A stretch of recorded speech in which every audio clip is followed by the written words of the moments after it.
ओम शांति। 8 सितंबर 2022 के ईश्वरीय महावाक्य। पहले सुनते हैं मुरली के मुख्य पॉइंट्स।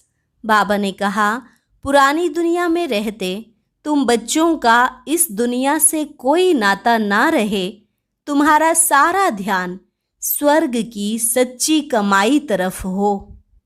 अब तुम्हें नई दुनिया के लिए पुरुषार्थ कर बेहद के बाप से वर्षा लेना है। जितना एक के साथ बुद्धि योग लगाएंगे उतना बल मिलेगा। श्रीमत कहती है, गृहस्थ व्यवहार में रहते सर्वगुण संपन्न 16 कला संपूर्ण बनना है। अब दोनों को प्रतिज्ञा करनी है ज्ञान चिता पर बैठने की। यह काम विकार तुम्हें आदि मध्य अंत दुख देता आया है। इस काम पर ही अबलाओं पर अत्याचार होते हैं।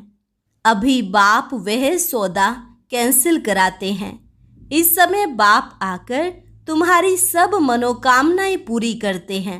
अगर तुम एक बार मुझ पर बलिहार जाएंगे तो मैं 21 बार तुम पर बलिहार जाऊंगा। यह सौदा तो अच्छा है ना। इस पतित दुनिया में सब विकारी कीड़े हैं। तुम्हें बाप का फरमान है, बच्चे कभी पतित नहीं बनना, पावन बनो और ज्ञान की भूभू कर सबको पावन बनाओ। और लास्ट में बाबा ने कहा, वह यज्ञ रचते हैं लड़ाई बंद करने के लिए, और भगवान ने यज्ञ रचा है सारी दुनिया का परिवर्तन करने के लिए। तुम जानते हो इतना बड़ा विनाश हमारे लिए हो रहा है, तो तुम्हें अंदर में दुख नहीं आ सकता। अगर आता है तो कच्चे हैं, ज्ञान की पूरी अवस्था नहीं है। और अब सुनते हैं महावाक्यों को विस्तार से। मुरली का सार। मीठे बच्चे, तुम्हारा पुराना दुश्मन रावण है। तुम्हारी लड़ाई बड़ी खौफनाक है। तुम जितना एक के साथ योग लगाएंगे उतना दुश्मन पर जीत पाने का बल मिलेगा। प्रश्न, तुम ब्राह्मणों की डिपार्टमेंट दुनिया के मनुष्यों से बिल्कुल ही भिन्न है, कैसे और कौन सी? उत्तर, तुम ब्राह्मणों की डिपार्टमेंट है श्रीमत पर पावन बनना और बनाना। तुम योग बल से अपने पापों को भस्म करते हो। तुम्हारी सब मनोकामनाएं बाप पूरी करते हैं। मनुष्य तो जो कुछ करते उससे नीचे ही उतरते आते, रिद्धि सिद्धि आदि सीख लेते हैं, परंतु पतित तो बनते ही जाते हैं। गीत, हमारे तीर्थ न्यारे हैं। ओम शांति। इस पुरानी दुनिया में रहते हुए तुम बच्चों का इस पुरानी दुनिया से कोई नाता नहीं रहा है। तुम नई दुनिया के लिए पुरुषार्थ कर रहे हो बेहद के बाप से वर्षा लेने। जब तक स्थापना हो तब तक भले पुरानी दुनिया में बैठे हैं, परंतु तुम्हारा सारा ध्यान स्वर्ग की सच्ची कमाई तरफ है। विनाश तो होना ही है, आसार ऐसे देखने में आते हैं। यह भी जानते हो कि इस रुद्र ज्ञान यज्ञ से विनाश ज्वाला निकली है। जरूर हमारे अथवा भारत के कल्याण के लिए यह महाभारत लड़ाई लगनी है। अभी वास्तव में तुम किससे लड़ाई नहीं करते हो, तुम तो डबल अहिंसक हो। तुम्हारे पास न काम की न क्रोध की हिंसा है। मुख्य हिंसा काम की कही जाती है। यह तो है ही पतित दुनिया। किस कारण पतित बने हो? विकार के कारण। यह काम विकार आदि मध्य अंत दुख देता है। क्रोध के लिए नहीं कहा जाता। अपवित्रता और पवित्रता की बात है। काम ही सबको धोखा देता है। इस काम पर ही अबलाओं पर अत्याचार होते हैं। एक पवित्र बने दूसरा ना बने तो झगड़ा हो पड़ता है। बाप कहते हैं दोनों को प्रतिज्ञा करनी है ज्ञान चिता पर बैठने की। वह काम चिता पर बिठाते हैं। बाप वह सौदा कैंसिल कराते हैं। अब पवित्र दुनिया स्थापन होती है। तो वह सौदा कैंसिल करना पड़े। ज्ञान चिता पर बैठने से पवित्र बन पवित्र दुनिया के मालिक बनेंगे। तुम्हारी भी लड़ाई है। उस बाहुबल की लड़ाई से वास्तव में तुम्हारी लड़ाई बड़ी खौफनाक है, क्योंकि रावण तुम्हारा बहुत पुराना दुश्मन है। उस पर जीत पानी है।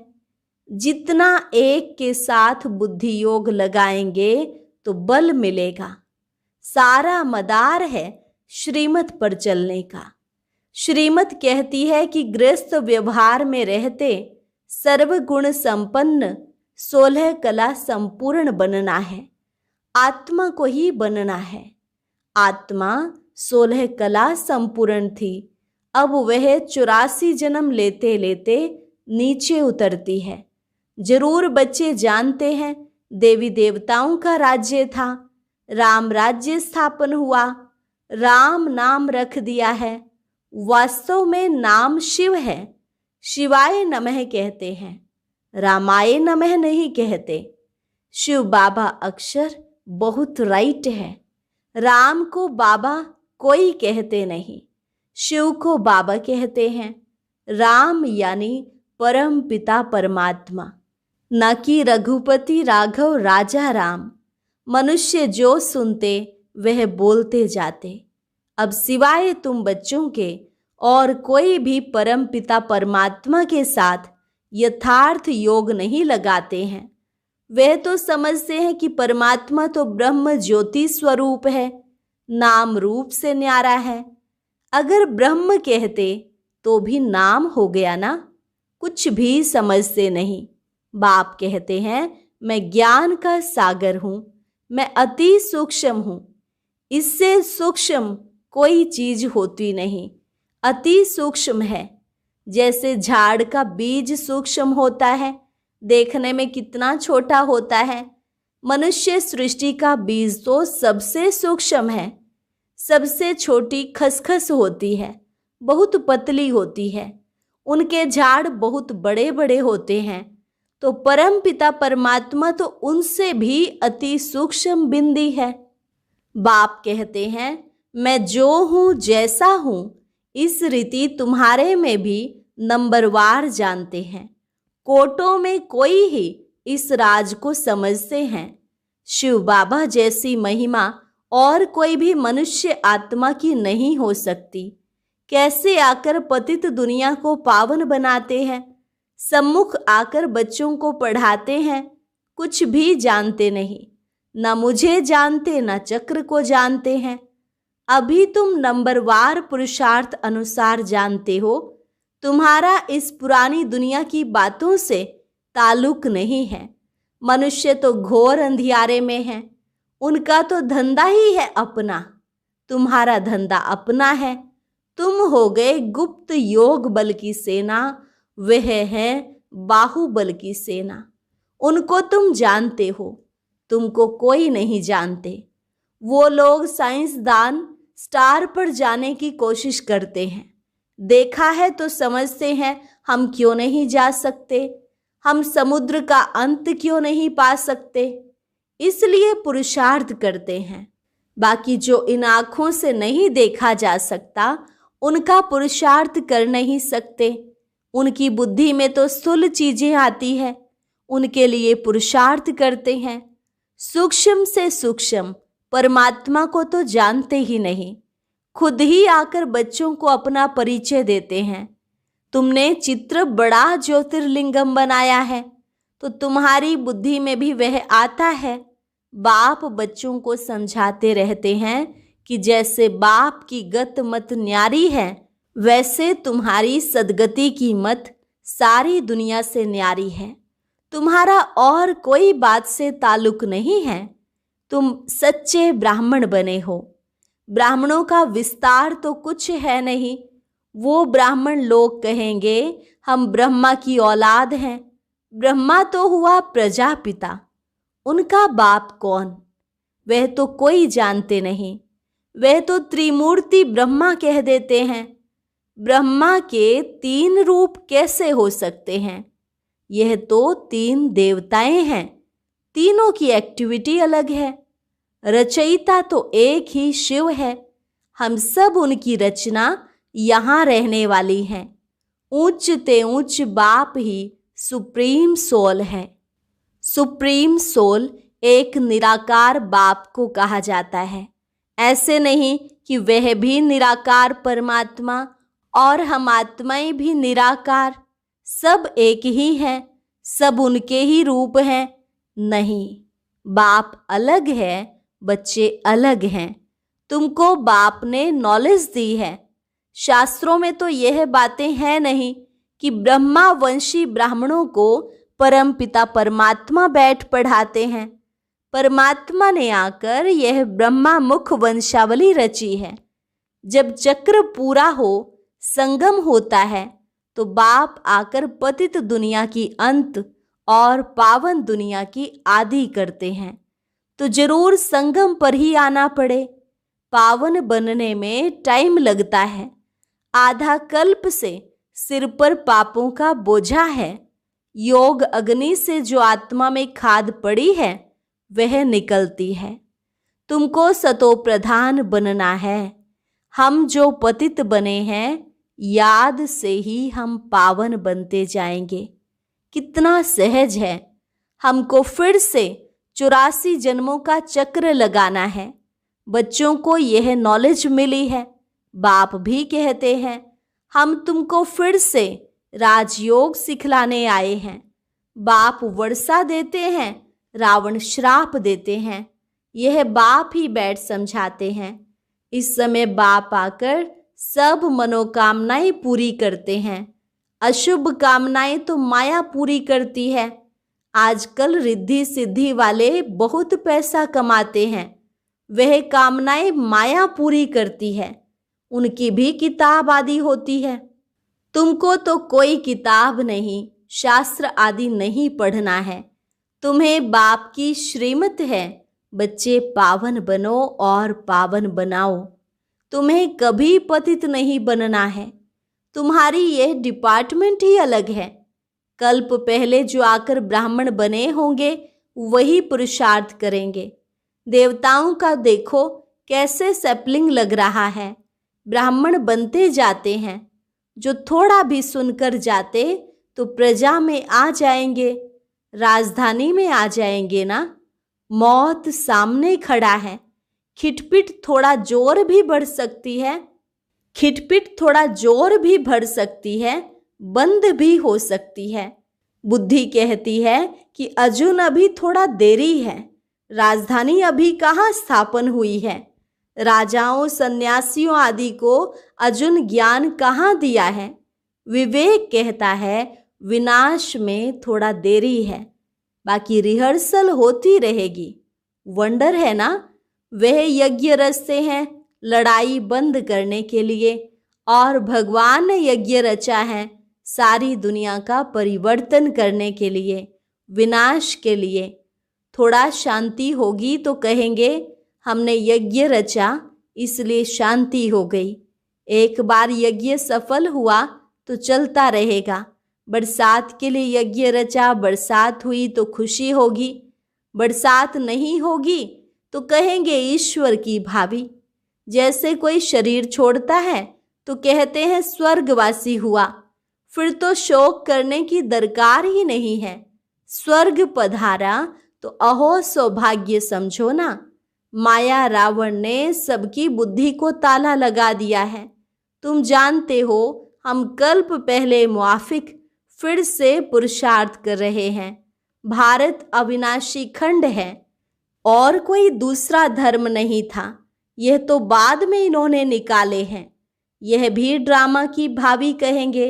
रक्त की नदियां यहाँ ही बहती हैं, एक दो में लड़ते रहते हैं। भले भाई भाई होकर बहुत समय से रहे पड़े हैं, परंतु हिंदू और मुसलमान धर्म तो अलग अलग है ना। वह आए ही बाद में हैं, तो लड़ाई इन्हों की आपस में है। तुम्हारा इससे कोई ताल्लुक नहीं है। तुमको अपनी सर्विस में तत्पर रहना है। सिर्फ 3 पैर पृथ्वी ले यह रूहानी हॉस्पिटल खोलना है। फिर धीरे धीरे वृद्धि होती जाएगी। बूंद बूंद से तालाब, ऐसे होगा ना? घर में भी यह चित्त रखो। बेहद के बाप से 21 जन्मों का वर्षा कैसे पा सकते हो? आओ तो समझाएं। मौत सामने खड़ा है। अब सिर्फ बेहद के बाप और वर्षे को याद करो। इनको मृत्यु लोक कहा जाता है। बाप कहते हैं मुझे याद करो तो मैं तुमको साथ ले जाऊंगा। तब तो कहते हैं ना, मैं कालों का काल महाकाल हूं। अकाल तख्त है ना, तुम अकाल आत्मा हो। बच्चे समझते हैं हम इस दुनिया से बिल्कुल न्यारे हैं। यहाँ पढ़ाने वाला विचित्र है। आत्माओं से बात करते हैं, आत्मा ही सुनती है। आत्मा ही इस मुख द्वारा सुना रही है। आत्मा इन कानों द्वारा सुन रही है। हम आत्मा इस शरीर से यह करते हैं। आत्मा को रसना मिलती है। आत्मा ही कहती है यह मीठा है, यह खट्टा है। आत्मा में ही संस्कार रहते हैं। आत्माओं को बाप कहते हैं अब घर वापस जाना है। तुमने 84 जन्म लिए हैं, अब यह शरीर छोड़ना है। इनसे ममत्व निकालना है। सर्प भी ममत्व नहीं रखता है। पुरानी खाल छोड़ नई ले लेते हैं। तुम्हारी भी यह पुरानी खल है, इसको ऐसे ही छोड़ देना है। भ्रमरी का मिसाल भी तुम्हारे से लगता है। वास्तव में सन्यासी यह मिसाल दे नहीं सकते। इस पतित दुनिया में सब विकारी कीड़े हैं। तुम ब्राह्मणियां उन्हों को भूं भूं कर पतित से पावन बनाती हो। कहती हो शिव बाबा को याद करो। मनुष्य को देवता बनाने की जादूगरी है। जादूगर, सौदागर, रत्नागर, ये सब उनके नाम हैं। अच्छा, बच्चों को समझाते तो बहुत हैं, फिर भी कहते हैं बाप और वर्षे को याद करो। बाप कहते हैं अगर तुम एक बार मुझ पर बलिहार जाएंगे तो मैं 21 बार तुम पर बलिहार जाऊंगा। यह सौदा तो अच्छा है ना? शिव बाबा तो दाता है। तुमको युक्ति बतलाएंगे कि ममत्व कैसे निकालो। गृहस्थ व्यवहार में रहते श्रीमत पर चलो। इसमें पवित्रता है फर्स्ट। यह रूहानी यात्रा है। सारा मदार यात्रा पर है। मनुष्य तो ढेर के ढेर जिस्मानी यात्राएं करते रहते हैं। तुम्हारी एक ही रूहानी यात्रा है जो रूह बैठ रूहों को सिखलाते हैं। इसमें सारी बुद्धि की बात है। तुम बच्चों के पास दुख आ नहीं सकता। तुम जानते हो इतना बड़ा विनाश हमारे लिए हो रहा है, तो तुम्हें अंदर में हराश दुख नहीं आ सकता। अगर आता है तो कच्चे हैं, ज्ञान की पूरी अवस्था नहीं है। अच्छा, मीठे मीठे सिकिलधे बच्चों प्रति माता पिता बाप दादा का याद प्यार और गुड मॉर्निंग। रूहानी बाप की रूहानी बच्चों को नमस्ते। रूहानी बच्चों की रूहानी बाप दादा को नमस्ते नमस्ते, गुड मॉर्निंग। धारणा के लिए मुख्य सार। पहली पॉइंट, शरीर रूपी पुरानी खाल से ममत्व निकाल देना है। बुद्धि से रूहानी यात्रा पर तत्पर रहना है। दूसरी पॉइंट, पुरानी दुनिया की किसी भी बात से ताल्लुक न रख। ज्ञान चिता पर बैठ पावन बन बाप से पूरा वर्षा लेना है। वरदान, पवित्रता की श्रेष्ठता को धारण कर सदा शुभ कार्य करने वाले पुरुषोत्तम व विशेष आत्मा भव। पवित्रता की श्रेष्ठता को धारण कर सदा शुभ कार्य करने वाले पुरुषोत्तम व विशेष आत्मा भव। साधारण आत्माएं जब पवित्रता को धारण करती हैं तो महान आत्मा कहलाती हैं। पवित्रता ही श्रेष्ठता है। पवित्रता ही पूज्य है। ब्राह्मणों की पवित्रता का ही गायन है। कोई भी शुभ कार्य होगा तो ब्राह्मणों से ही कराएंगे। वैसे तो नामधारी बहुत हैं, लेकिन आप जैसा नाम वैसा काम करने वाली विशेष आत्मा हो। साधारण कर्म भी बाप की याद में रहकर करते हो तो विशेष हो जाता है। इसलिए ऐसे विशेष कर्म करने वाली पुरुषोत्तम वो विशेष आत्माएं हों। स्लोगन: स्वयं द्वारा सर्व आत्माओं को सुख की अनुभूति कराना ही मास्टर सुखदाता बनना है। स्वयं द्वारा सर्व आत्माओं को सुख की अनुभूति कराना ही मास्टर सुखदाता बनना है। अच्छा, और अब सुनते हैं आज का अव्यक्त ज्ञान मोती।